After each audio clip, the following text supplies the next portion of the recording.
Hello guys, আসসালামু আলাইকুম। আমি লিটন মাহমুদ বরাবরের মতো আরও একটি নতুন ভিডিও নিয়ে আপনাদের মাঝে হাজির হয়েছি। আজকে আমি দেখাবো আপনাদের অনেক সময় অনেক এসএমএস পাঠানোর পরে ওই এসএমএসটা আনসেন্ড করে দেয়, রিমুভ করে দেয়, তখন আমরা কোনোভাবে ওই এসএমএসটা দেখতে পারি না।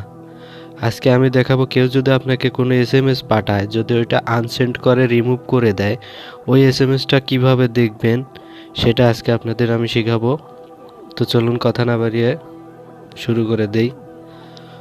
আমাদের সর্বপ্রথম একটা অ্যাপস ইনস্টল করে নিতে হবে ফোনে। সেক্ষেত্রে আমরা যাব প্লে স্টোরে গিয়ে লিখব আনসিন, লিখে সার্চ করব।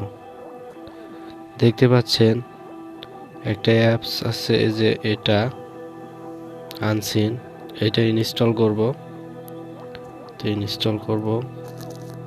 ওকে, আমাদের অ্যাপসটা ইনস্টল হয়ে গেছে। এখন আমরা ওপেন করব। এখানে শুধু ফেসবুক না, আপনি হোয়াটসঅ্যাপ, ইমো সবগুলোর থেকেই আপনি এসএমএস যদি কেউ রিমুভ করে দেয় সেটা পাবেন। ওকে, এরপর নেক্সট করব, তারপরে আবার নেক্সট।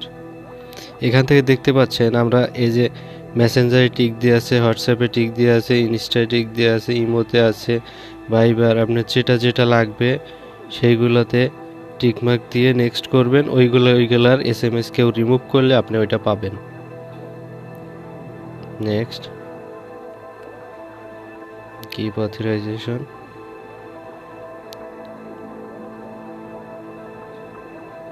ওকে, আনসিন, এখানে আনসিন অ্যালাউ করে দিতে হবে নোটিফিকেশন। ওকে, আমাদের আনসিন স্টার্ট। ওকে, এভাবে আমরা অ্যাপসটা রানিং করে নিব। এরপরে আমি আপনাদেরকে ডেমো হিসেবে আমার একটা আইডি থেকে, আমার মেসেঞ্জারে যেটা লগ ইন আছে ওই আইডিতে একটা এসএমএস পাঠিয়ে ওইটা রিমুভ করব। দেখা যাক কি অবস্থা হয়। তো চলে আসি, আমি ফেসবুক লাইটে আইডিতে একটা এসএমএস পাঠাবো। হাই, দেখতে পাচ্ছেন আমার মেসেঞ্জারে এসএমএস চলে এসেছে। এখান থেকে আমি এটা ডিলিট এভরিওয়ান করে দিলাম। দেখতে পাচ্ছেন এসএমএসটা আর নাই।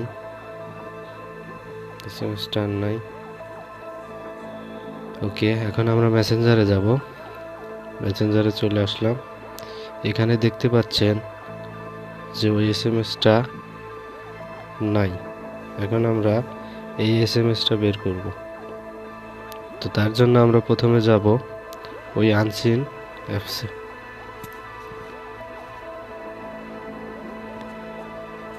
একটা অ্যাড শো হবে। এখানে দেখতে পাচ্ছেন আমার এই যে প্রথমটা হচ্ছে ইনস্টাগ্রাম, দ্বিতীয়টা হচ্ছে আমার এই মেসেঞ্জার আইডি।